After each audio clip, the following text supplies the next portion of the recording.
जो लाभ है उन परियोजनाओं का वो आम लोगों को मिल सके।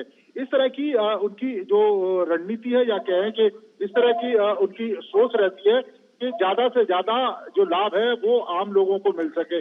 यही कारण है कि आज देखें कि कई लाख लोग आज प्रधानमंत्री को सुनने के लिए बेसब्री से इंतजार कर रहे हैं और कुछ ही क्षण बाकी हैं जब प्रधानमंत्री लोगों के बीच में होंगे और आगे आने वाले 5 साल में भारतीय जनता पार्टी मोदी सरकार की किस तरह की योजनाएं रहेंगी, कैसा रोड मैप रहेगा, उसका जो खाका है वो आम लोगों के सामने खींचेंगे। आपको बता दूं बुलंदशहर असीम इसलिए भी महत्वपूर्ण है कि 2014 में जब उन्होंने अपने चुनाव प्रचार की शुरुआत की थी तो बुलंदशहर शहर को ही चुना था और यहीं पर उन्होंने पहली चुनावी सभा करी थी और उसके बाद पूरे भारत में प्रचंड जीत प्रधानमंत्री नरेंद्र मोदी को मिली थी। और इस बार भी चूंकि चुनाव ज्यादा दूर नहीं है और 2-3 महीने के बाद चुनाव भी, लोकसभा के चुनाव भी सामने है और उस दृष्टि से बुलंदशहर की रैली अपने आप में खास भी है और इसके कई मायने भी है। असीम बिल्कुल नीरज, बने रहिए क्योंकि आप वहां पे मौजूद हैं और मैं अपने दर्शकों को हमारे पास जो जानकारी है वो एक बार साझा कर दें, फिर आपके पास आऊंगा नीरज।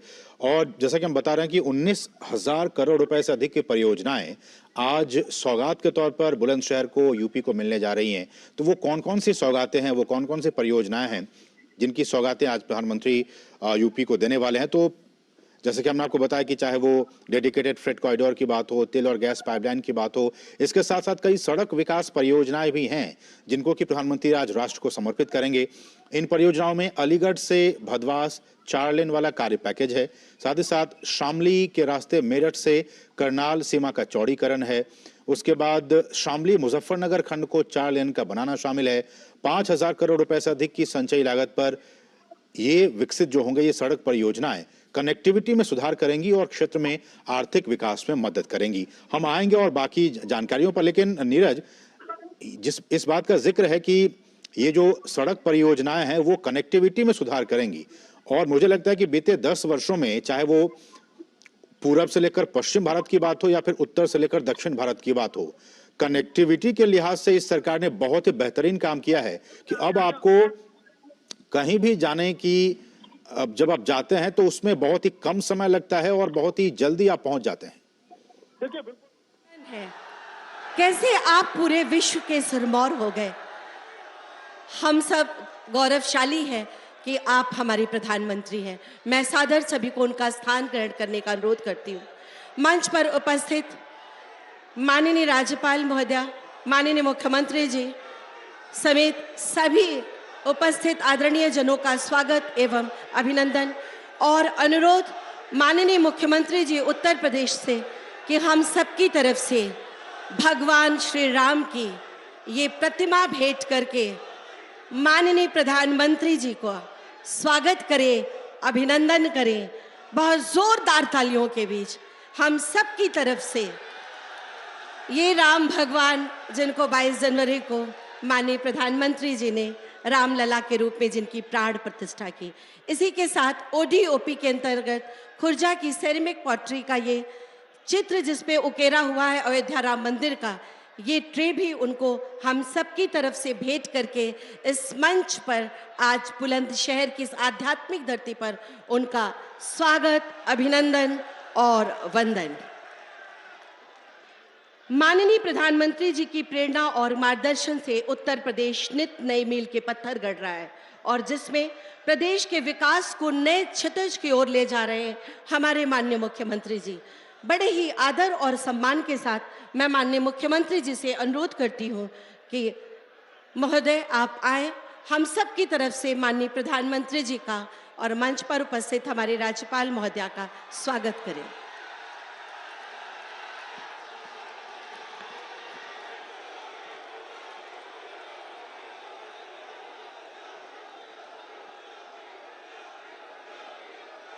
आदरणीय प्रधानमंत्री जी,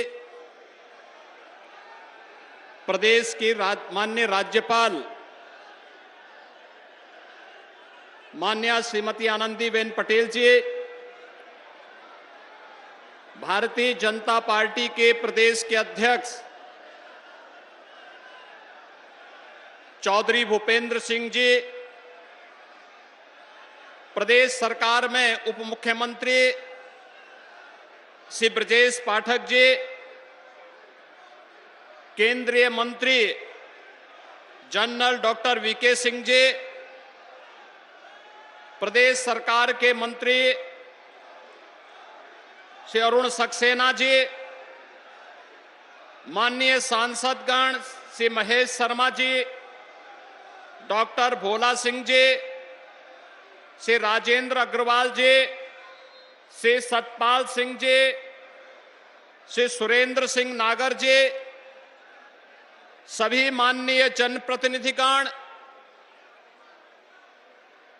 भारतीय जनता पार्टी के सभी पदाधिकारीगण, बुलंदशहर की आज इस धरती पर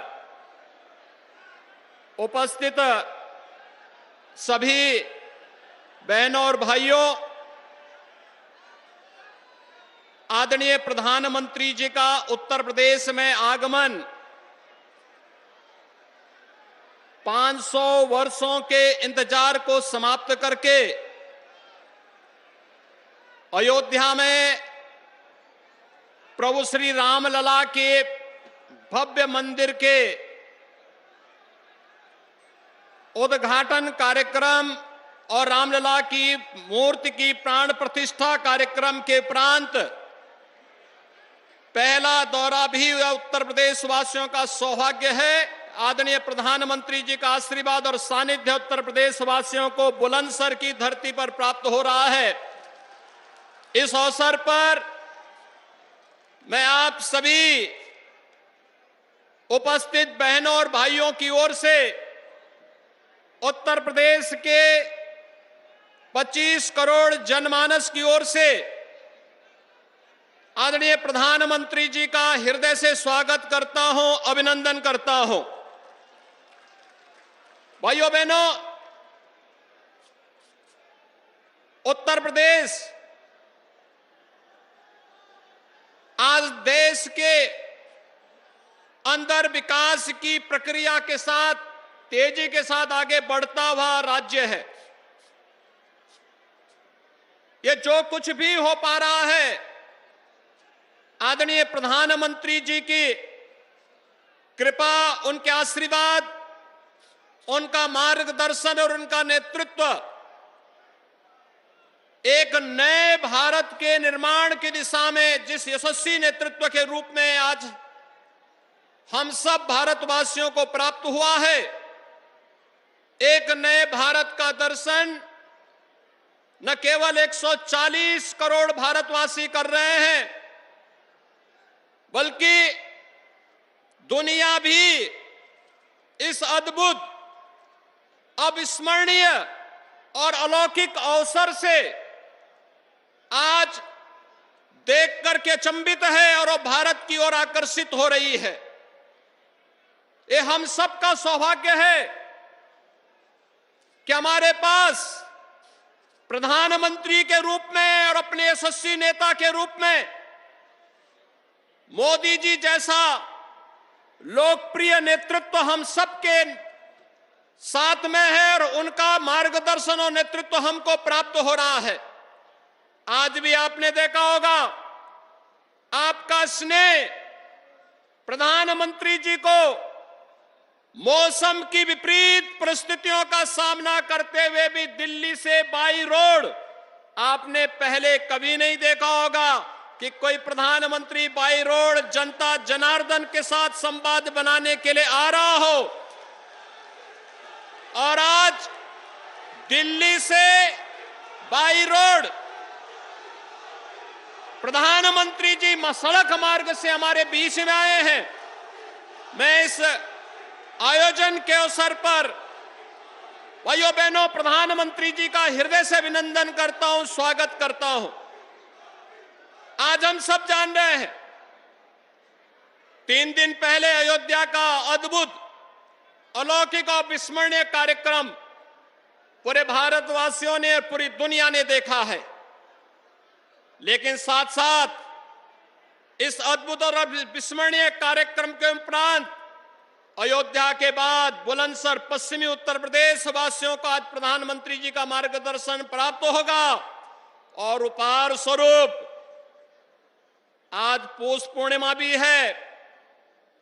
21,000 करोड़ रुपए से अधिक की परियोजनाओं का सौगात भी उत्तर प्रदेश वासियों को प्राप्त हो रहा है। भाइयों बहनों, कोई सोचता था उत्तर प्रदेश में हर जिले में मेडिकल कॉलेज होगा? कोई सोचता था? पहले तो मीटर गेज को ब्रॉड गेज करने में ही दिक्कतें होती थी, पैसा ही नहीं मिलता था। आज चौथी रेलवे लाइन भी, उसका भी लोकार्पण प्रधानमंत्री जी करने जा रहे हैं। फ्रेट कॉरिडोर के एक सेक्शन का उद्घाटन भी प्रधानमंत्री जी के कर कमलों से होने जा रहा है और भी तमाम परियोजनाओं का लोकार्पण और शिलान्यास। वह गरीबों के लिए जुड़ी हुई आवासीय योजनाएं भी हैं, इंफ्रास्ट्रक्चर से जुड़ी हुई 4 लेन 6 लेन की सड़कों का भी है, बुनियादी सुविधाओं से जुड़ी हुई योजनाएं भी हैं। ये सभी नए भारत के अंदर बिना भेदभाव के मिलने वाली योजनाएं हैं, जिन योजनाओं का लाभ लेकर के आज हमारा भारत और उत्तर प्रदेश विकास की एक नित नए प्रतिमान को स्थापित करते हुए आगे बढ़ रहा है। भाइयों बहनों, मैं इस अवसर पर आदरणीय प्रधानमंत्री जी का आभार भी व्यक्त करता हूं और अभिनंदन भी करता हूं कि उन्होंने पिछले 3 दिनों में 2 महत्वपूर्ण निर्णय लिए। एक निर्णय था 1 करोड़ घरों को रूफटॉप सोलर के लिए एक नई योजना का शुभारंभ, और यह शुभारंभ उसी दिन हुआ है जिस दिन प्रभु राम की रामलला की मूर्ति की प्राण प्रतिष्ठा का शुभ कार्यक्रम प्रधानमंत्री जी के कर कमलों से 500 वर्षों के बाद अयोध्या में हुआ। और दूसरा, आपने परसों एक महत्वपूर्ण निर्णय देखा होगा, सामाजिक न्याय के पुरोधा बिहार के पूर्व मुख्यमंत्री सरदेव कर्पूरी ठाकुर जी को भारत रत्न देकर के सामाजिक न्याय की इस लड़ाई में वंचित माध्यम से नेतृत्व का एक नई श्रृंखला को आगे खड़ा करना। और आदरणीय प्रधानमंत्री जी, हम सब आपके आभारी हैं कि सामाजिक न्याय की परंपरा को इस मजबूती के साथ अग्रसर करते हुए इन पुरोधाओं को जो सम्मान देने का कार्य आपके माध्यम से आज भारत रत्न के रूप में कर्पूरी ठाकुर को भी सम्मान देने का कार्य हुआ है, यह अत्यंत अभिनंदनीय है। और इसके लिए हम सब आपके प्रति आभार व्यक्त करते हैं।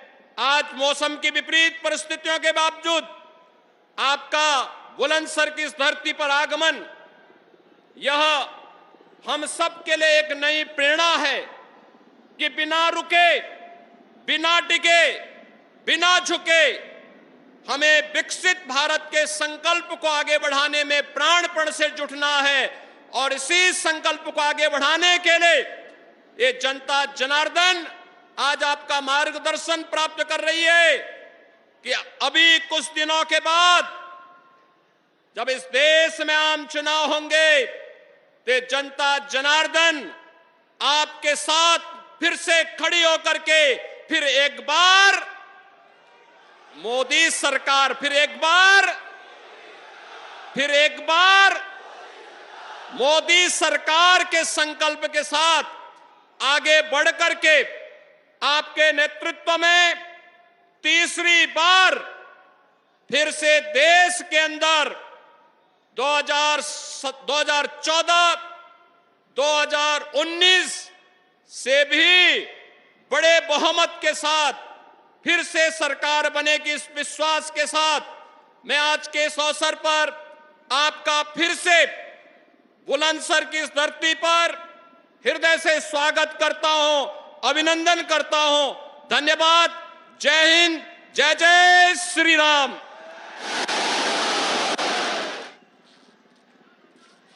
बहुत बहुत धन्यवाद माननीय मुख्यमंत्री महोदय। और अब मैं माननीय प्रधानमंत्री जी से हम सब की तरफ से सादर अनुरोध करती हूं कि बटन दबाकर 20,000 करोड़ की विभिन्न परियोजनाओं का लोकार्पण और शिलान्यास करें। ये योजनाएं हैं रेल, सड़क, जल शक्ति, पाइपलाइन।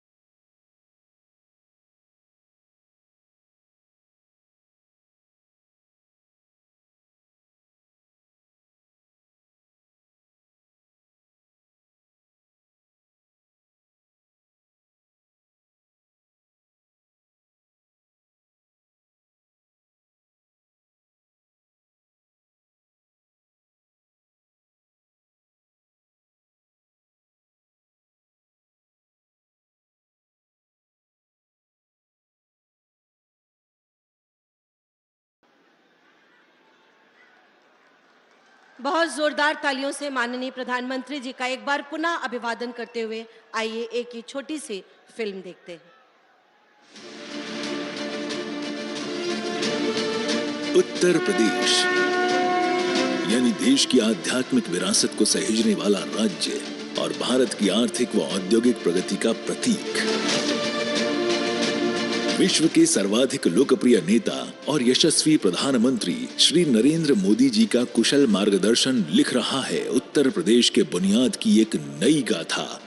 अब आप सभी के सहयोग से, उत्तर प्रदेश सरकार की सक्रिय भागीदारी से यूपी के विकास का सपना अब साकार होता दिख रहा है। इसी क्रम में उत्तर प्रदेश में आज किया जा रहा है रेल, सड़क, पेट्रोलियम, जल शक्ति और वाणिज्य एवं उद्योग मंत्रालय की 19,000 करोड़ रुपए से अधिक की परियोजनाओं का राष्ट्र को समर्पण। इसमें रेल कनेक्टिविटी से जुड़ी परियोजनाओं में शामिल हैं डेडिकेटेड फ्रेट कॉरिडोर पर न्यू खुर्जा से न्यू रेवाड़ी के मध्य निर्मित विद्युतीकृत double line section. Dedicated freight corridor पर निर्मित इस सेक्शन के शुरू होने से भारी माल वहन क्षमता वाली फ्रेट ट्रेनों का तीव्र गति से हो सकेगा संचालन। इसके साथ ही आज मथुरा और पलवल के बीच नवनिर्मित चौथी रेल लाइन और गाजियाबाद में चिपियाना बुजुर्ग से दादरी के बीच नवनिर्मित चौथी रेल लाइन का भी किया जा रहा है राष्ट्र को समर्पण। इन रेल खंडों की मल्टी ट्रैकिंग से क्षेत्र के दैनिक यात्रियों को होगा लाभ। इसके साथ ही आज दिखाई जा रही है डीएफसी पर न्यू खुर्जा और न्यू रेवाड़ी के मध्य 2 मालगाड़ियों के परिचालन को हरी झंडी। आज जिन सड़क परियोजनाओं का राष्ट्र को समर्पण किया जा रहा है उनमें शामिल हैं राष्ट्रीय राजमार्ग 91 पर अलीगढ़ कानपुर सेक्शन अलीगढ़ भदवास की 4 लेनिंग। इससे ताला नगरी अलीगढ़ एवं इत्र नगरी कन्नौज के उद्यमियों, निर्यातकों और कामगारों को मिलेगी दिल्ली तक सीधी रोड कनेक्टिविटी। राष्ट्रीय राजमार्ग 709A पर मेरठ से करनाल बॉर्डर तक वाया शामली सड़क का चौड़ीकरण और सुदृढ़ीकरण। इसके निर्माण से मेरठ और हरियाणा राज्य के बीच स्थापित होगा बेहतर सड़क संपर्क। राष्ट्रीय राजमार्ग 709AD पर शामली मुजफ्फरनगर सेक्शन की 4 लेनिंग। इससे हरिद्वार एवं चारधाम यात्रा के लिए आवागमन होगा सुगम। आज शुरू की जाने वाली सीवरेज सिस्टम की परियोजनाओं में शामिल है मथुरा सीवरेज योजना का पुनर्स्थापन व नवीनीकरण और एसटीपी एवं मुरादाबाद रामगंगा सीवरेज प्रणाली और एसटीपी फेज 1। इनसे मथुरा में यमुना एवं मुरादाबाद में रामगंगा में जल प्रदूषण कम करने में मिलेगी मदद। इसके साथ ही आज किया जा रहा है इंडियन ऑयल की टूंडला गौरिया पाइपलाइन परियोजना का उद्घाटन। इससे मथुरा और बरौनी रिफाइनरियां आपस में जुड़ेंगी। साथ ही कम लागत में हो सकेगा पेट्रोलियम उत्पादों का सुरक्षित पर्यावरण अनुकूल परिवहन व वितरण। आज माननीय प्रधानमंत्री जी द्वारा किया जा रहा है उत्तर प्रदेश के ग्रेटर नोएडा में इंटीग्रेटेड इंडस्ट्रियल टाउनशिप का राष्ट्र को समर्पण। इससे औद्योगिक विकास को मिलेगी गति और आर्थिक उन्नति के साथ ही होगा रोजगार के अपार अवसरों का सृजन।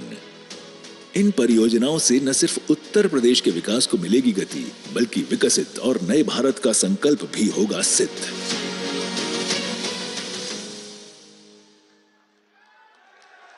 एक बार पुनः माननीय प्रधानमंत्री जी का अभिवादन और उनसे सादर अनुरोध कि डीएफसीसी ट्रेन का फ्लैग ऑफ करके हम सब पे कृपा करें, सबको समर्पित करें हरी झंडी दिखाकर ये न्यू खुर्जा और न्यू रेवाड़ी की ये 2 मालगाड़ियां।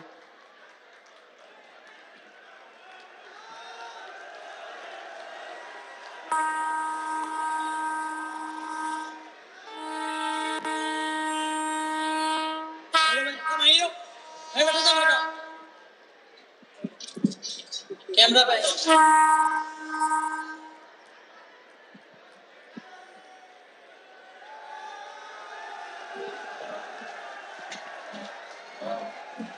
सक्सेसफुल। सादर सभी को स्थान ग्रहण करने का अनुरोध। हम सब सौभाग्यशाली हैं कि उस कालखंड से हैं जिसमें माननीय प्रधानमंत्री जी हम सब के अभिभावक हैं। आज अपने बीच मैं इस अपार जन समुदाय की ओर से आपसे बड़े ही आदर और सम्मान के साथ अनुरोध करती हूँ, हम सबको अपना आशीर्वाद प्रदान करें, हम सबका मार्गदर्शन करें। हमारे माननीय प्रधानमंत्री जी जो कहते हैं कि विश्वास की लौ जलाकर विकास का दीपक लेकर सपनों को साकार करने अभी तो सूरज उगा है। माननीय प्रधानमंत्री जी।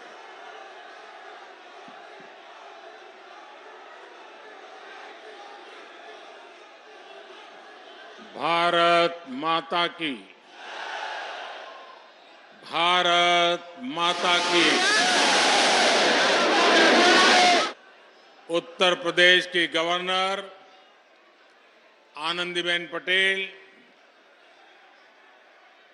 यहां के लोकप्रिय मुख्यमंत्री श्रीमान योगी आदित्यनाथ जी, उप मुख्यमंत्री ब्रजेश पाठक जी, केंद्रीय मंत्री श्री वीके सिंह जी, उत्तर प्रदेश भारतीय जनता पार्टी के अध्यक्ष श्रीमान भूपेंद्र चौधरी जी, अन्य प्रतिनिधिगण और बुलंद के मेरे प्यारे भाइयों और बहनों,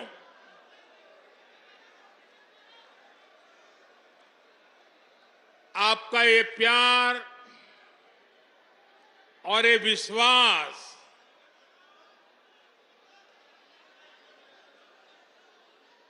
जीवन में इससे बड़ा सौभाग्य क्या हो सकता है। मैं आपके प्यार के लिए अभिभूत हूं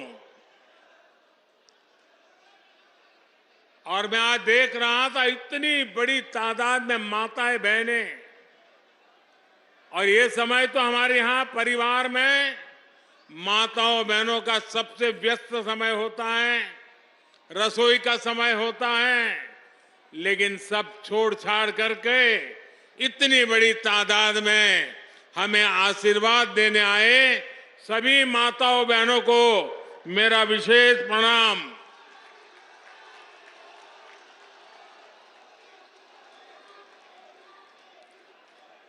बाईस तारीख को अयोध्या धाम में प्रभु श्री राम के दर्शन हुए और अब यहां जनता जनार्दन के दर्शन का सौभाग्य मिला है। आज पश्चिमी यूपी को विकास के लिए 19,000 करोड़ रुपए से अधिक के प्रोजेक्ट भी मिले हैं। ये project rail line, highway, petroleum pipeline, पानी, सीवेज, मेडिकल कॉलेज और औद्योगिक शहर से जुड़े हुए हैं। आज यमुना और रामगंगा की स्वच्छता से जुड़े प्रोजेक्ट का भी लोकार्पण हुआ है। मैं बुलंदशहर सहित पश्चिमी उत्तर प्रदेश के सभी मेरे परिवारजनों को इसके लिए बहुत बहुत बधाई देता हूं।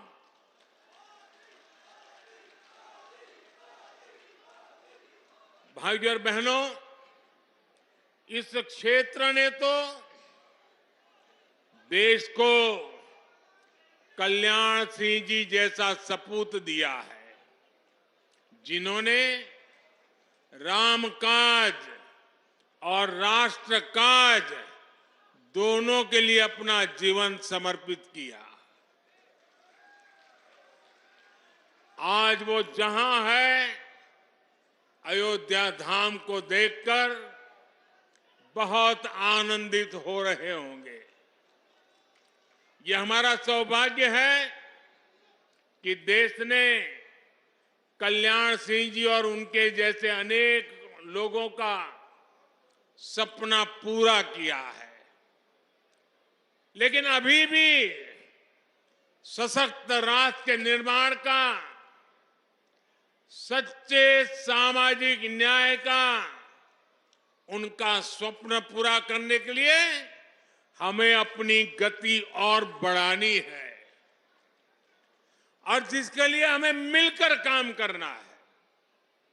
साथियों, अयोध्या में मैंने रामलला के सानिध्य में कहा था कि प्राण प्रतिष्ठा का कार्य संपन्न हुआ, अब राष्ट्र प्रतिष्ठा को नई ऊंचाई देने का समय है।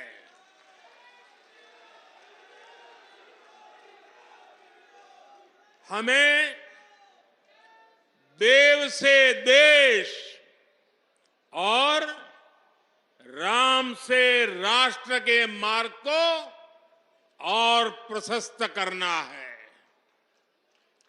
हमारा लक्ष्य साल 2047 तक भारत को विकसित राष्ट्र बनाना है। और लक्ष्य बड़ा हो तो उसके लिए हर साधन जुटाना होता है, सबको मिलकर के प्रयास करना पड़ता है। विकसित भारत का निर्माण भी यूपी के तेज विकास के बिना संभव नहीं है। इसके लिए हमें खेत खलिहान से लेकर ज्ञान, विज्ञान, उद्योग, उद्यम तक हर शक्ति को जगाना है। आज का ये आयोजन इसी दिशा में एक और कदम है, बड़ा कदम है, महत्वपूर्ण कदम है। साथियों, आजादी के बाद के दशकों में लंबे समय तक भारत में विकास को सिर्फ कुछ ही क्षेत्रों में सीमित रखा गया। देश का एक बहुत बड़ा हिस्सा विकास से वंचित रहा। इसमें भी उत्तर प्रदेश, जहां देश की सबसे अधिक आबादी बसती थी, उस पर उतना ध्यान नहीं दिया गया। ये इसलिए हुआ क्योंकि लंबे समय तक यहां सरकार चलाने वालों ने शासकों की तरह बर्ताव किया। जनता को अभाव में रखने का, समाज में बंटवारे का रास्ता उनको सत्ता पाने का सबसे सरल माध्यम लगा। इसकी कीमत उत्तर प्रदेश की अनेक पीढ़ियों ने भुगती है, लेकिन साथ साथ देश को भी इसका बहुत बड़ा नुकसान हुआ है। जब देश का सबसे बड़ा राज्य ही अगर कमजोर हो तो देश कैसे ताकतवर हो सकता था? आप मुझे बताइए, क्या देश ताकतवर हो सकता है क्या? उत्तर प्रदेश को पहले ताकतवर बनाना होगा कि नहीं बनाना होगा? और मैं तो यूपी का सांसद हूं और मेरी विशेष जिम्मेवारी है।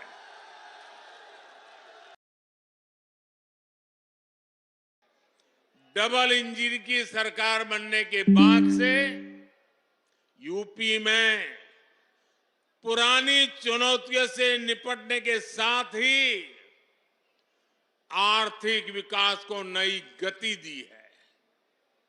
आज का कार्यक्रम हमारी इस प्रतिबद्धता का प्रमाण है।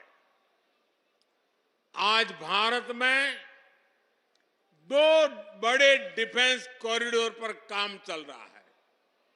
उनमें से एक यूपी में, पश्चिमी यूपी में बन रहा है आज भारत में नेशनल हाईवे का तेजी से विकास हो रहा है। उसमें से अनेक पश्चिमी यूपी में बन रहे हैं। आज हम यूपी के हर हिस्से को आधुनिक एक्सप्रेसवे से कनेक्ट कर रहे हैं। भारत का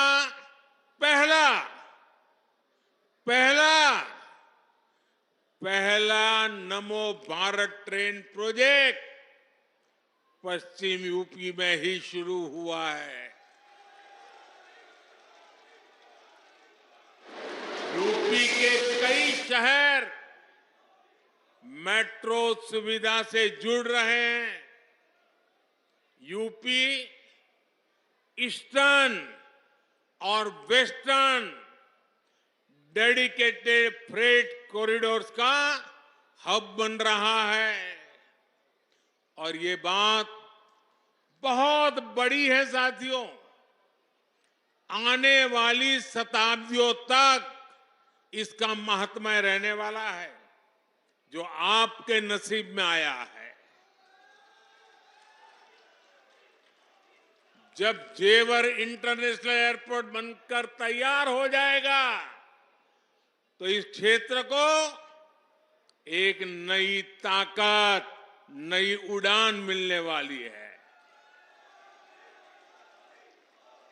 साथियों, सरकार के प्रयासों से आज पश्चिमी उत्तर प्रदेश रोजगार देने वाले प्रमुख सेंटर में से एक बन रहा है।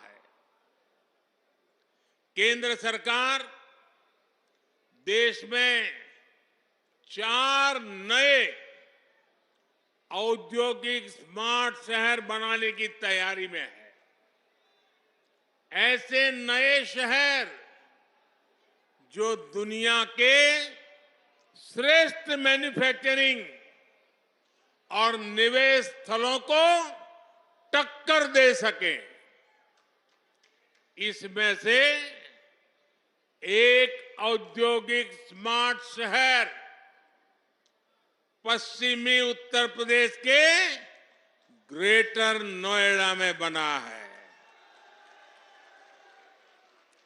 और आज मुझे इस महत्वपूर्ण टाउनशिप का उद्घाटन करने का सौभाग्य मिला है। यहां हर वो बुनियादी सुविधाएं विकसित की गई है जो रोजमर्रा के जीवन के लिए, व्यापार, कारोबार, उद्योग के लिए चाहिए। अब ये शहर दुनिया भर के निवेशकों के लिए तैयार है। इसका लाभ यूपी के, विशेष रूप से पश्चिमी यूपी के हर छोटे, लघु और कुटीर उद्योग को भी होगा। इसके बहुत बड़े लाभार्थी हमारे किसान परिवार, हमारे खेत मजदूर भी होंगे। यहां कृषि आधारित उद्योगों के लिए नई संभावनाएं बनेगी। साथियों, आप भी जानते हैं कि पहले खराब कनेक्टिविटी की वजह से किसान की पैदावार समय पर बाजार नहीं पहुंच पाती थी। किसानों को अधिक भाड़ा भी देना पड़ता था। गन्ना किसानों को कितनी परेशानी होती थी, ये आपसे बेहतर और कौन जानता है। किसानों की उपज को अगर विदेश एक्सपोर्ट करना होता था तो वो भी मुश्किल था। यूपी समंदर से बहुत दूर है, इसलिए उद्योगों के लिए जो गैस और दूसरे पेट्रोलियम प्रोडक्ट चाहिए उन्हें भी ट्रकों में लाना पड़ता था। इन सारी चुनौतियों का हल नए एयरपोर्ट और नए डेडिकेटेड फ्रेट कॉरिडोर में है। अब यूपी में बना सामान यूपी के किसानों के फल सब्जी और ज्यादा आसानी से विदेशी बाजार तक पहुंच पाएंगे। मेरे परिवारजनों, डबल इंजन सरकार का निरंतर प्रयास है कि गरीब और किसान का जीवन आसान हो। मैं योगी जी की सरकार को बधाई दूंगा कि उन्होंने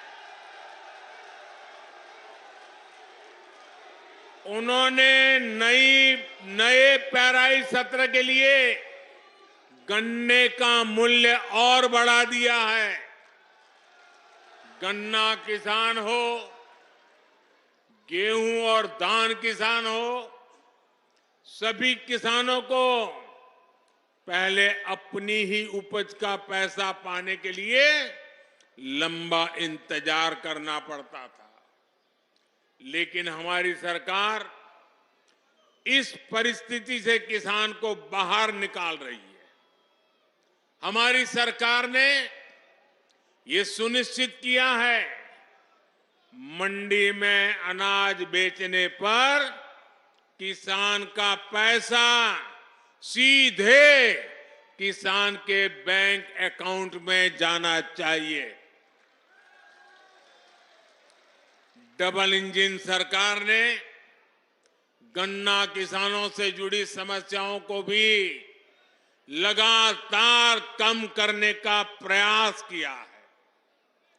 गन्ना किसानों की जेब में ज्यादा से ज्यादा पैसे जाएं, इसके लिए हमारी सरकार इथेनॉल बनाने पर बल दे रही है। इस वजह से किसानों को हजारों करोड़ रुपए अतिरिक्त मिले हैं।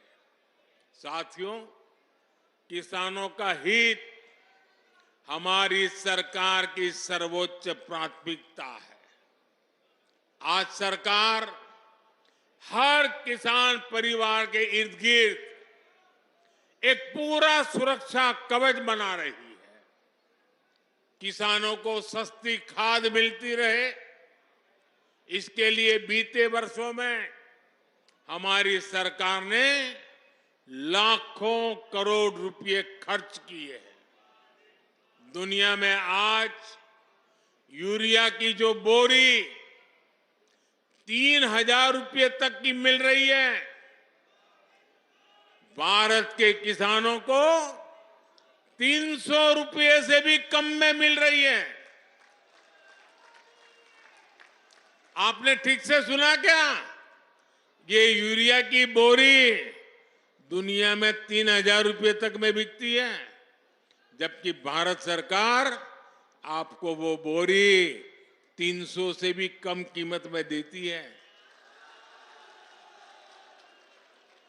अब देश ने और एक महत्वपूर्ण काम किया है, नैनो यूरिया बनाया है।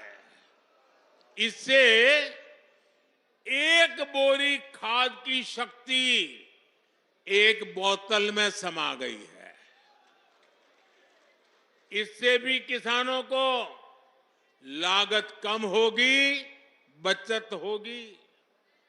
सरकार ने करोड़ों किसानों के खातों में पीएम किसान सम्मान निधि के 3.25 लाख करोड़ रुपए भी ट्रांसफर किए हैं। मेरे परिवारजनों, कृषि और कृषि आधारित अर्थव्यवस्था के निर्माण में हमारे किसानों का योगदान हमेशा से अभूतपूर्व रहा है। हमारी सरकार सहकारिता के दायरे को भी लगातार बढ़ा रही है। पैक्स हो, कोऑपरेटिव सोसाइटी हो, किसान उत्पाद संघ एफपीओ हो, इनको गांव-गांव तक पहुंचाया जा रहा है। ये छोटे किसानों को बाजार की बड़ी ताकत बन रहा है। खरीद बिक्री हो, लोन हो, कोई फूड प्रोसेसिंग उद्योग हो, एक्सपोर्ट हो, ऐसे हर काम के लिए किसानों की सहकारी संस्थानों को प्रोत्साहित किया जा रहा है। ये छोटे से छोटे किसान को भी सशक्त करने का एक बहुत बड़ा माध्यम बन रही है। किसानों की एक बहुत बड़ी समस्या भंडारण की सुविधा के अभाव की भी रही है। हमारी सरकार ने भंडारण की सुविधाओं के निर्माण के लिए दुनिया की सबसे बड़ी योजना शुरू की है। इसके तहत पूरे देश में कोल्ड स्टोरेज का भंडारण का नेटवर्क तैयार किया जा रहा है। साथियों, हमारा प्रयास है कि खेती किसानी को आधुनिक तकनीक से जोड़ा जाए। इसमें भी गांव में हमारी नारी शक्ति के माध्यम एक बहुत बड़ी ताकत बन सकता है और उस दिशा में हम काम कर रहे हैं। केंद्र सरकार ने नमो ड्रोन दीदी योजना शुरू की है। इससे महिलाओं के स्वयं सहायता समूहों को ड्रोन पायलट की ट्रेनिंग दी जा रही है। उन्हें ड्रोन दिए जा रहे हैं। भविष्य में ये नमो ड्रोन दीदी ग्रामीण अर्थव्यवस्था और खेती किसानी की बहुत बड़ी ताकत बनने जा रही है। साथियों, किसानों के लिए जितना हमारी सरकार ने काम किया है, उतना पहले किसी सरकार ने नहीं किया है। बीते 10 वर्षों में जन कल्याण की हर योजना का सीधा लाभ हमारे छोटे किसानों को मिला है। करोड़ों पक्के घर बने हैं, तो इनके बहुत बड़े लाभार्थी छोटे किसान और खेत मजदूर है। गांवों के करोड़ों घरों में पहली बार टॉयलेट बने हैं। पहली बार गांव के करोड़ों घरों में नल से जल पहुंचा है। इसका लाभ सबसे अधिक किसान परिवारों की मेरी माताओं बहनों को ही तो मिला है।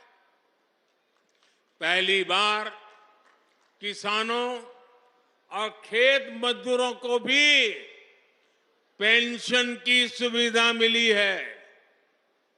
पीएम फसल बीमा योजना से किसानों को मुश्किल समय में मदद मिली है। फसल खराब होने पर किसानों को 1.5 लाख करोड़ रुपए से ज्यादा दिए गए हैं। मुफ्त राशन हो, मुफ्त इलाज हो, इसके ज्यादातर लाभार्थी गांव के मेरे किसान परिवार और खेत मजदूर ही है। हमारा प्रयास है कि कोई भी लाभार्थी सरकार की योजना से वंचित न रहे। इसके लिए मोदी की गारंटी वाली गाड़ी गांव-गांव आ रही है।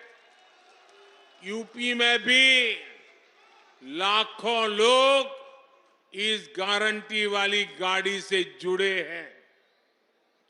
भाइयों और बहनों, मोदी की गारंटी है कि जल्द से जल्द देश के हर नागरिक को उसके लिए बनी सरकारी योजना का लाभ मिले।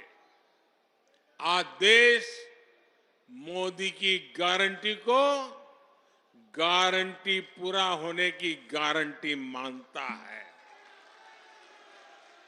क्योंकि हमारी सरकार जो कहती है वो करके दिखाती है। आज हमारा पूरा प्रयास है कि सरकार की योजना का लाभ हर लाभार्थी तक पहुंचे। इसलिए मोदी सैचुरेशन की गारंटी दे रहा है, 100% की गारंटी दे रहा है। जब सरकार 100% लाभार्थियों तक पहुंचती है तो किसी भेदभाव की गुंजाइश नहीं रह जाती। जब सरकार 100% लाभार्थियों तक पहुंचती है तो किसी भ्रष्टाचार की गुंजाइश भी नहीं रह जाती। और यही सच्चा सेक्युलरिज्म है, यही सच्चा सामाजिक न्याय है। गरीब किसी भी समाज में हो, उसकी जरूरतें उसके सपने समान है। किसान किसी भी समाज को हो, उसकी जरूरतें उसके सपने एक जैसे हैं। महिलाएं किसी भी समाज की हो, उनकी जरूरतें उनके सपने भी एक ही हैं। युवा किसी भी समाज के हो, उनके सपने उनकी चुनौतियां एक जैसी ही है। इसलिए मोदी बिना भेदभाव के हर जरूरतमंद तक तेजी से पहुंचना चाहता है।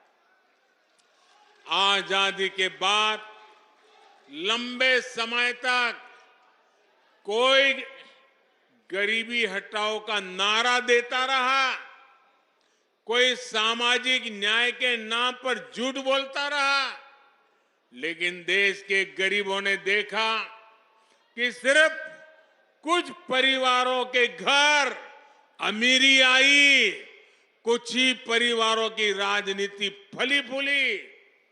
सामान्य गरीब, दलित, पिछड़ा तो अपराधियों और दंगों से सहमा हुआ था। लेकिन अब देश में स्थितियां बदल रही है।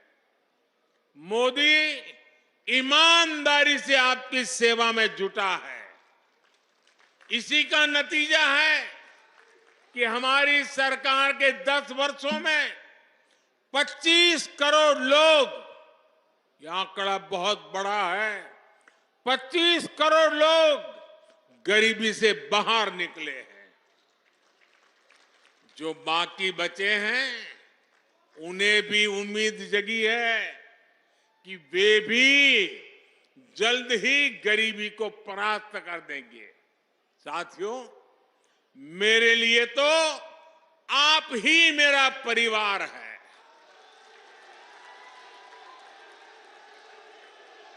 आपका सपना ही मेरा संकल्प है। इसलिए आप जैसे देश के सामान्य परिवार जब सशक्त होंगे तो यही मोदी की पूंजी होगी। गांव गरीब हो, युवा, महिला, किसान हो, सबको सशक्त करने का ये अभियान जारी रहेगा। आज मैं देख रहा था, कुछ मीडिया वाले चला रहे थे कि आज बुलंदशहर में मोदी चुनाव का बिगुल फूकेंगे।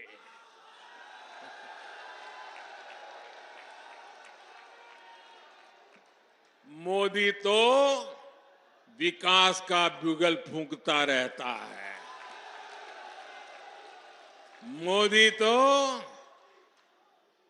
समाज के आखिरी व्यक्ति के कल्याण के लिए बिगुल फूंकता रहता है। मोदी को न पहले जरूरत थी, न आज जरूरत है, न आगे जरूरत है चुनाव के बिगुल फूंकने की। मोदी के लिए तो ये जनता जनार्दन बिगुल फूंकती रहती है। और जब जनता जनार्दन ब्यूगल फूंकती है तो मोदी को अपना समय उस ब्यूगल फूंकने में नहीं लगाना पड़ता, उसको तो अपना समय जनता जनार्दन के चरणों में बैठ करके सेवा भाव से काम करने में उसका समय लगा रहता है।